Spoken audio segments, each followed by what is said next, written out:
आप सभी को जय यीशु की।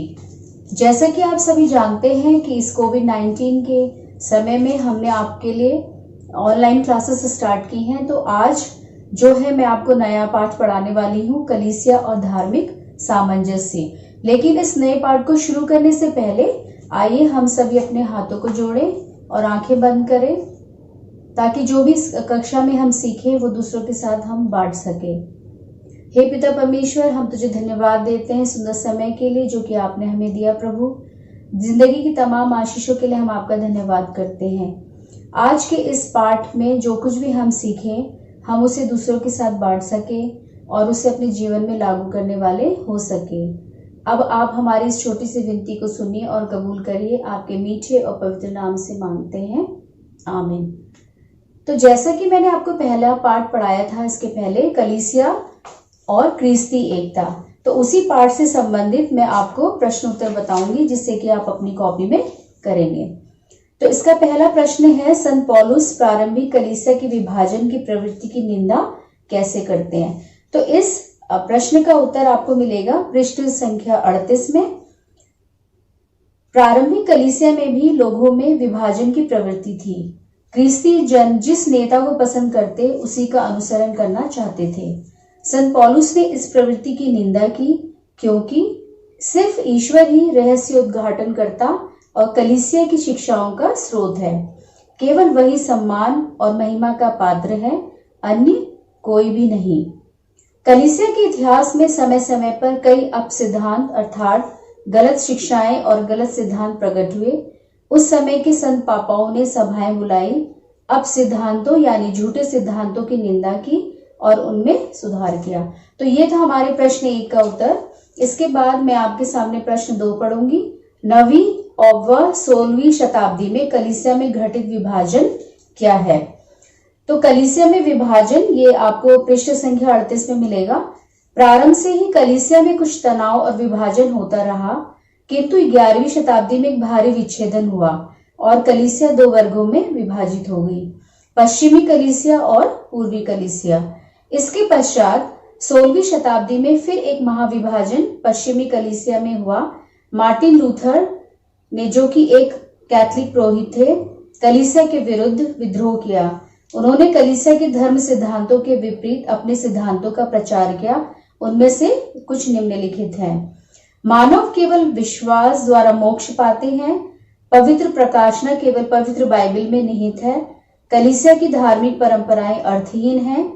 बपतिस्मा और यूकरिस्ती सच्चे संस्कार हैं तथा यूकरिस्ती एक पवित्र भोजन मात्र है। संत पापा को विश्व जनीन कलीसिया पर कोई अधिकार नहीं है। अब मैं आपके सामने पढ़ूंगी प्रश्न नंबर 3, मार्टिन लूथर की गलत शिक्षाएं क्या थी। तब लूथर ने अपनी स्वयं की कलीसिया प्रारंभ की। इसका जर्मनी में तीव्र गति से विस्तार हुआ। वे लोग जो उसके अनुयायी बने वे लूथरन या सुधारवादी कहलाए। इसी प्रकार स्विट्जरलैंड में जिग्वली और कैल्विन ने तथा इंग्लैंड में हेनरी अष्टम ने अपनी अलग अलग कलीसियाएं स्थापित की। कालांतर में इन कलीसियाओं में और कई विभाजन हुए। इस प्रकार आज हमें अनगिनत क्रिस्ती संप्रदाय दिखाई देते हैं। अब है फूट और विभाजन कलीसिया की भारी त्रासदी है, समझाइए। यह है प्रश्न संख्या 4, जो कि आपको पृष्ठ 39 में मिलेगा, 39 में। क्रिस्त द्वारा स्थापित एक ही कलीसिया में इस प्रकार के कई विभाजन निश्चय ही एक महान त्रासदी थी, क्योंकि इसके द्वारा ईश्वर की प्रजा में प्रचुर मात्रा में संशय, भ्रांतियां और बुराइयां उत्पन्न हुई। उसके बाद हम देखते हैं प्रश्न 5, हम किस प्रकार द्वितीय वेटिकन महासभा को सच्चे अर्थों में क्रिस्ती एकता की महासभा कह सकते हैं। तो ये प्रश्न का उत्तर आपको मिलेगा पृष्ठ संख्या 40 में। वर्तमान समय में अन्य क्रिस्ती संप्रदायों का सम्मान करने का, उनके साथ भाई बहन की तरह रहने और उनके साथ प्रार्थना करने का वातावरण निर्मित हुआ है। उनमें जो कटुता और पूर्वाग्रह पहले घर किए हुए थे वे धीरे धीरे समाप्त होने लगे हैं। उस दृष्टि से हम द्वितीय वेटिकन को क्रिस्ती एकता की महासभा कह सकते हैं। प्रश्न 6 है, कैथोलिक कलीसिया के वे कौन से प्रयास हैं जो वह अन्य संप्रदायों के क्रिस्तियों के साथ मैत्रीपूर्ण संबंधों के उन्नयन हेतु कर रही है। उन्नयन का मतलब होता है उसकी उन्नति के लिए। तो कलीसिया आज द्वितीय वेटिकन महासभा के निर्देशों का पालन करते हुए अन्य ख्रिस्ती संप्रदायों के साथ स्वयं संबंध स्थापित करती और विचार विमर्श करती है, क्योंकि अन्य कलीसियाओं का भी वही विश्वास है। वे भी उसी ईश्वर की उपासना करती और वही बपतिस्मा देती हैं। ईश्वर का वचन भी हम सबके लिए एक ही है। आज उस एकता को लाने हेतु कई प्रयास किए जा रहे हैं, जिस एकता के लिए स्वयं प्रभु यीशु ख्रिस्त ने अपने अनुयायियों को विशेष आग्रह दिया था। तो इसके उदाहरण इसमें दिए गए हैं। पहला, कई देशों में सभी ख्रिस्ती एकता वर्धक पवित्र बाइबल रखते हैं। विभिन्न ख्रिस्ती संप्रदाय ईश वचन का पाठ करने हेतु एक साथ एकत्रित होते हैं और उसमें सहभागी बनते हैं। ख्रिस्ती जयंती काल में वे एक साथ मिलकर क्रिसमस कैरल गाते और संगीत समारोह का आयोजन करते हैं। चालीसा के समय वे मिलजुल कर सुसमाचार सभाओं और तपस्या एवं प्रायश्चित जुलूसों का आयोजन करते हैं। खजूर रविवार को वे खजूर लेकर जुलूस में सब मिलकर भाग लेते हैं। आवश्यकता पड़ने पर वे ख्रिस्तियों के अधिकारों के लिए एक साथ मिलकर संघर्ष करते हैं। वे कई समाज सेवा और कल्याण कार्य साथ मिलकर करते हैं। तो ये थे पार्ट 6 के प्रश्न उत्तर।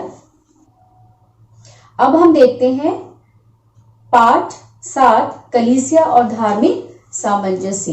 इस पार्ट में जो है आज मैं आपको बताऊंगी कि कलीसिया जो है अन्य ख्रिस्ती समुदाय हैं उनके साथ में कैसे सामंजस्य स्थापित करती है।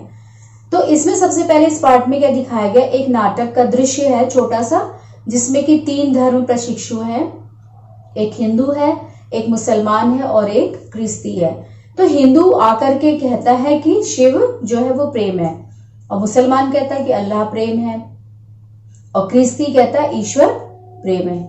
तो ये तीनों साथ ही साथ मिलकर के अपने धर्म के अनुसार वहां पे गाना गाते हैं, प्रार्थना करते हैं, और साथ ही साथ जो उनके धार्मिक अनुष्ठान होते हैं उसको वो पूरा करते हैं। तो इन सबको करने में क्या है, वो आपस में एक दूसरे से झगड़ने भी लग जाते हैं, और इसी तरीके से उस नाटक का अंत हो जाता है। तो इस नाटक का जब अंत होता है तो उसमें आपकी किताब में जो है प्रश्न उत्तर दिए गए हैं, वो मैं आपको बताऊंगी। इसमें सबसे पहला प्रश्न दिया हुआ है कि इस प्रहसन के विषय में आपकी क्या सम्मति है। तो ये जो एक छोटा सा नाटक आपके सामने रखा गया, उस प्रहसन जिसको हम कह सकते हैं, तो उसके विषय में आपके अपने क्या विचार है कि इस नाटक को देख करके आपके मन में क्या विचार आते हैं। तो हम जब इस नाटक को देख रहे हैं या समझ रहे हैं या पढ़ रहे हैं, तो हम उस वक्त क्या सोचते हैं अपने दिमाग में कि ये जो तीनों व्यक्ति है वो आकर के क्या कर रहे हैं, अपने अपने धर्म के विषय में पढ़ा रहे हैं, और एक हमारे मन में बहुत अच्छी सी भावना उनके मन में आती है।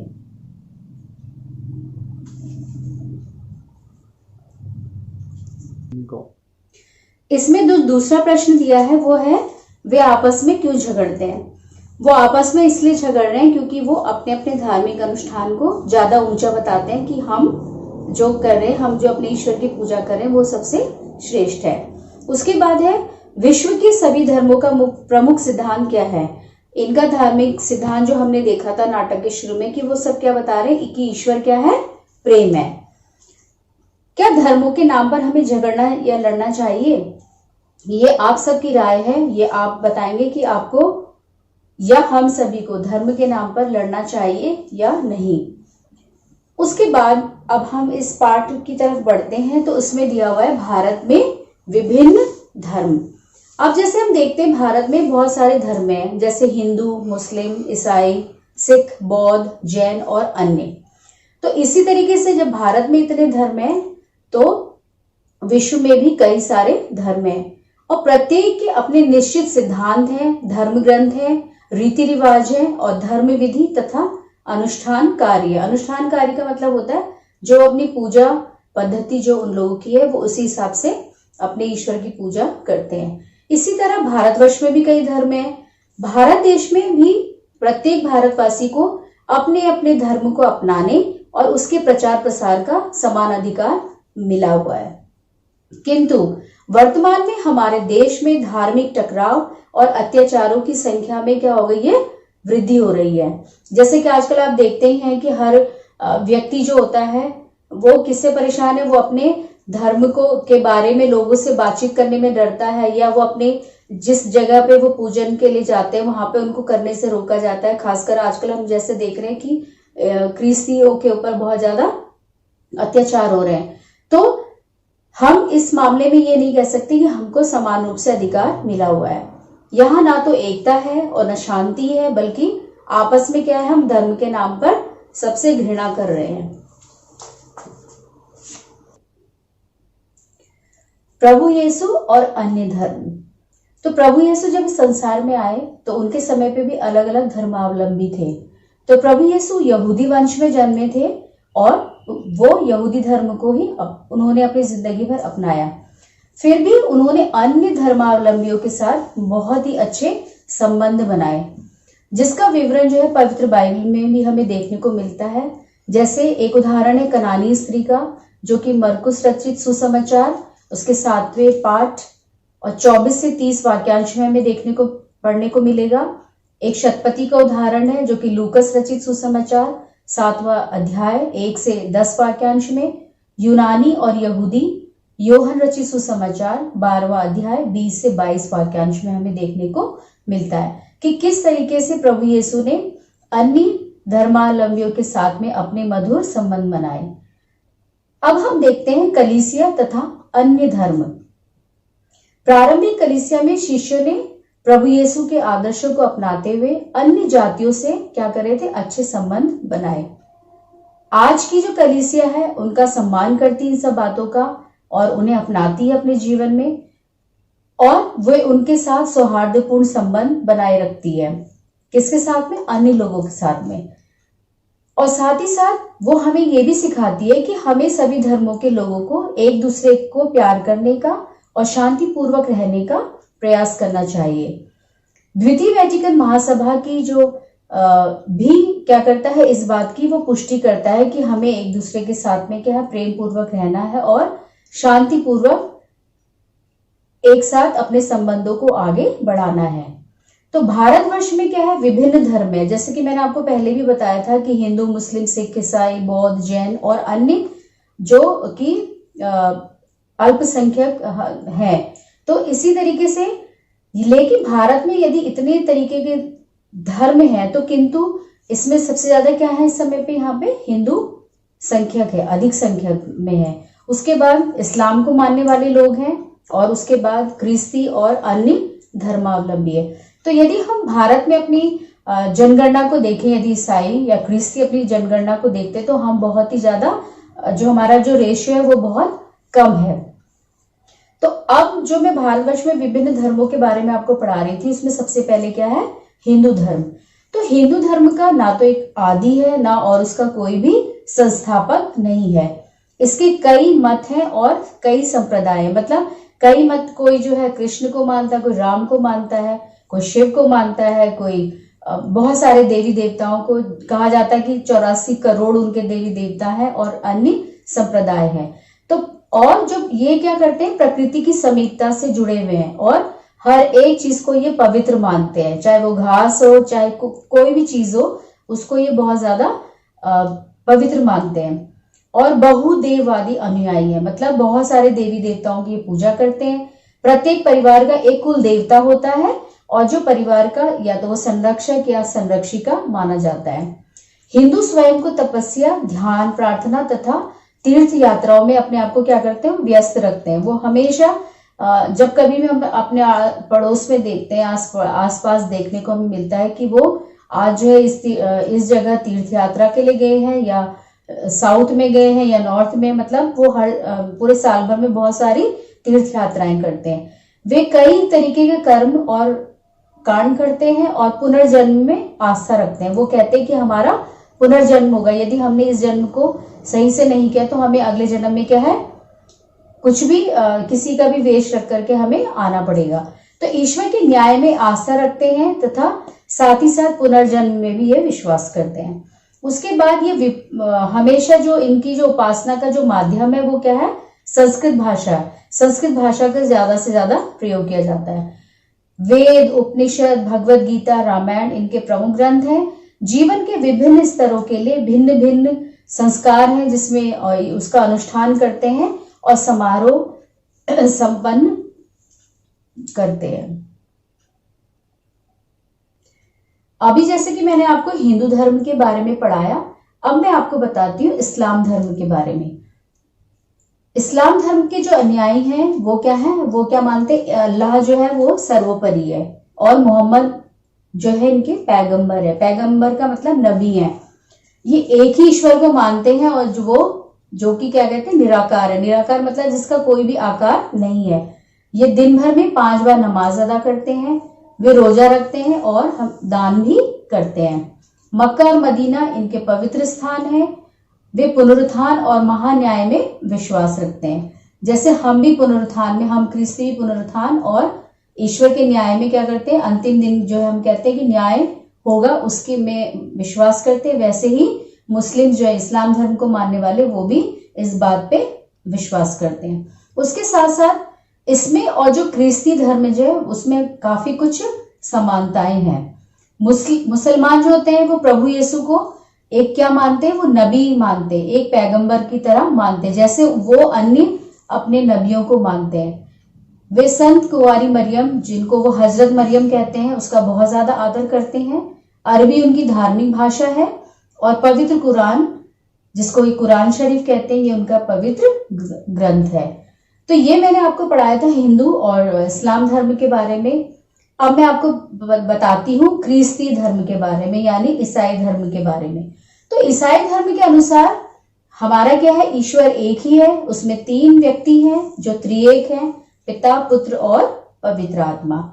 ईश्वर ने जो है सृष्टि का जो निर्माण किया और उस सृष्टि के निर्माण के प्रारंभ से ही उसने खुद को विभिन्न विभिन्न माध्यमों से लोगों के सामने प्रकट किया। प्रभु यीशु क्रिस्त जो है विश्व के मुक्तिदाता है। प्रेम ख्रिस्ती धर्म की महत्वपूर्ण आज्ञा है। उसमें कहा गया है कि अपने पड़ोसी को अपने समान प्यार करो, जो ये है ईश्वर की सबसे बड़ी आज्ञा। और प्रेम को जो है उसमें बहुत ज्यादा आज्ञा के रूप में हमें बताया गया है। तो पवित्र जो मिस्सा बलिदान होता है वो ख्रिस्ती जीवन और उपासना का केंद्र है। सभी ख्रिस्ती जो होते हैं वो रविवार, पर्व दिवसों तथा अन्य आदेशित जो पर्व होते हैं उसमें उपासना के लिए गिरजाघर जाते हैं। वे संस्कार ग्रहण करते हैं।